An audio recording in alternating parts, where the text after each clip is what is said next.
Why do so many people have ADHD now? Adults come to me not just seeking an explanation, but actively hoping for an ADHD diagnosis. When I confirmed that she has ADHD, she cried and thanked me.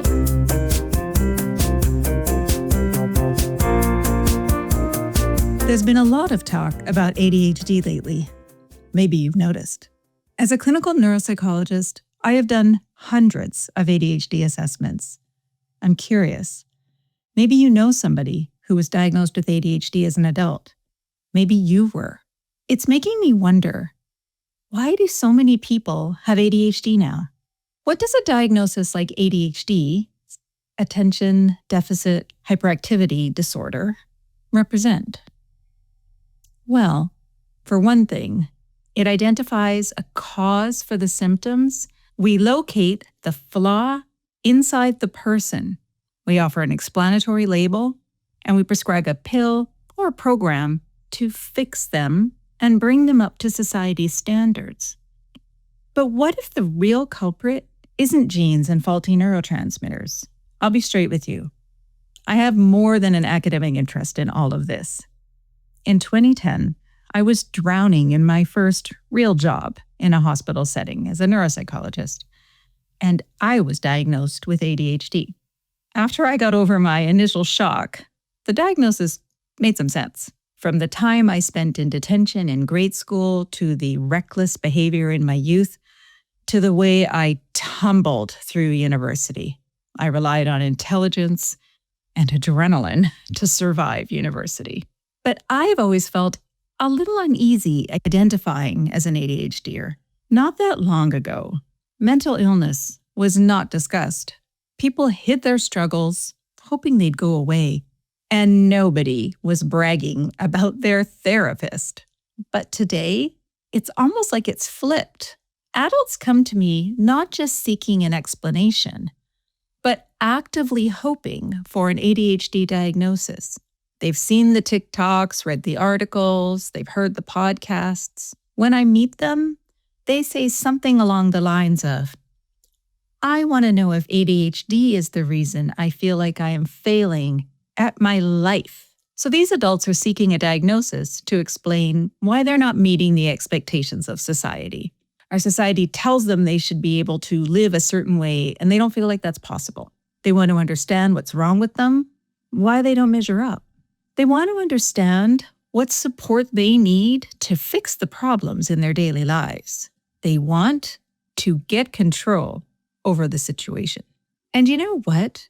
For many, the diagnosis brings a lot of relief. I remember a client, an executive in her 40s. Let's call her Sara. When I confirmed that she has ADHD, she cried and thanked me. She said, now I understand why I've always felt like an imposter. The ADHD label explained her scattered focus, her impulsive decisions, her financial debt. It opened doors to treatments that gave her hope. She joined an online community, which offered her a sense of belonging.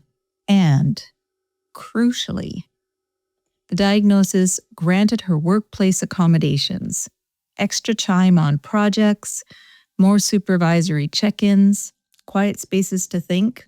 These were all enormously helpful for her. So this seems like a good thing. So why am I here questioning this?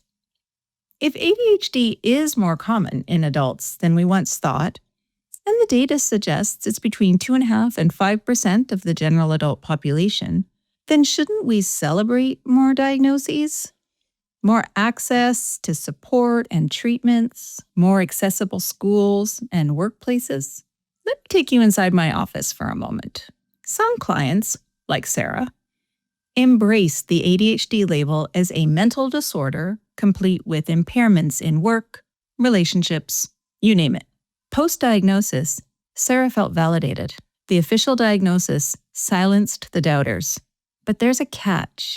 Clients like Sara might start to see themselves as broken, helpless against bad genetics and a suboptimal brain. They might feel guilty about passing ADHD on to their children. That sense of failure that brought them to my door might creep back in, not from the symptoms themselves, but from the story we tell about them. As a clinician, I feel conflicted when clients like Sara thank me for the support they can access post-diagnosis. I worry the cost is a shift in their identity. Other clients who seek an ADHD diagnosis reject the disorder framing altogether. They prefer to call it neurodiversity, a difference, not a deficit. These clients see themselves as wired for big ideas in a world that demands small details. They refuse to adopt the sick rule, but will fight tooth and nail for flexible work hours or noise-canceling headphones. Yet without the willingness to adopt that sick badge, others might dismiss their challenges. Everybody procrastinates sometimes, don't they?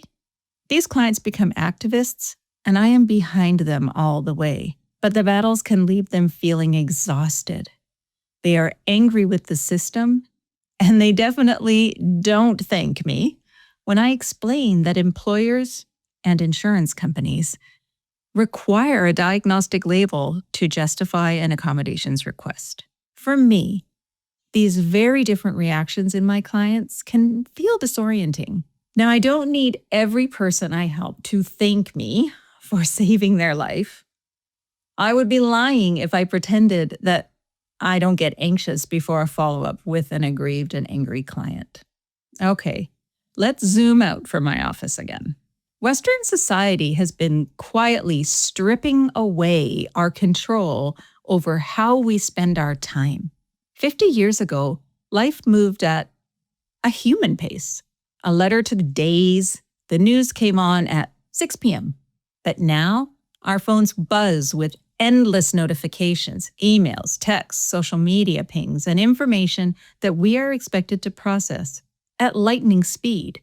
As we multitask our way through the day and through the night, we use multiple smartphone apps to increase our productivity. It feels like we have more control than ever. I'm not so sure about that. I think we're playing a rigged game where not everybody can win, because the expectations are impossible.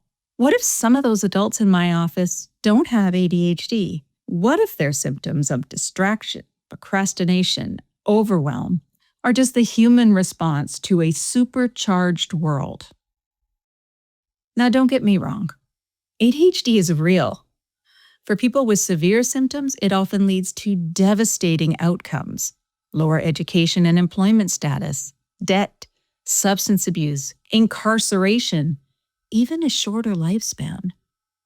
I know ADHD exists, and I am not here to erase that. But for the mild cases, like me, the ones flooding clinics right now, we risk pathologizing the everyday grind of being human in a culture that shames us for not keeping up. Our workplaces ask us to lean in and do more with less.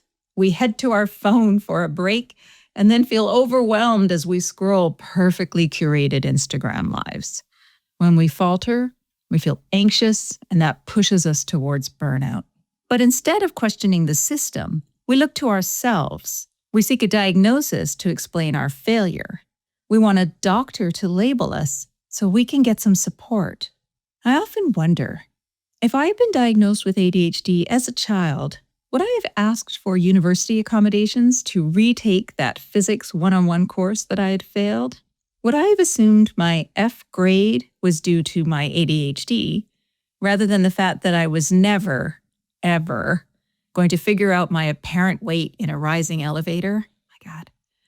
Or if I was an adult in the 1970s, no email, no 24/7 news cycle, would my distractibility, my impulsivity, would these cause as much trouble for me as they do today in the modern world?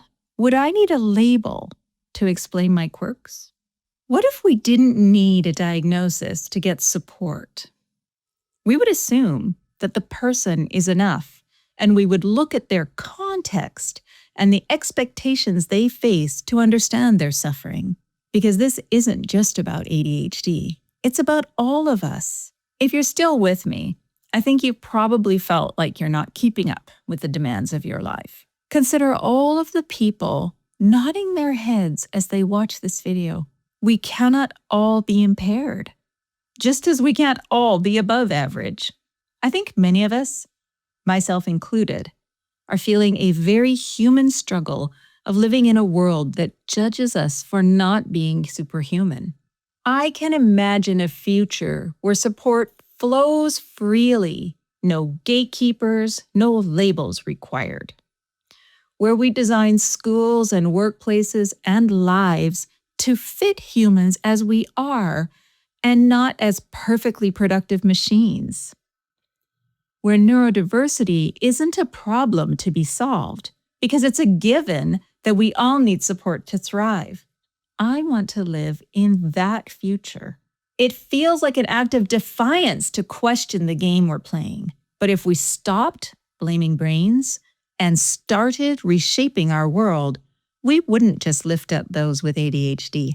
The rising tides of change would lift us all.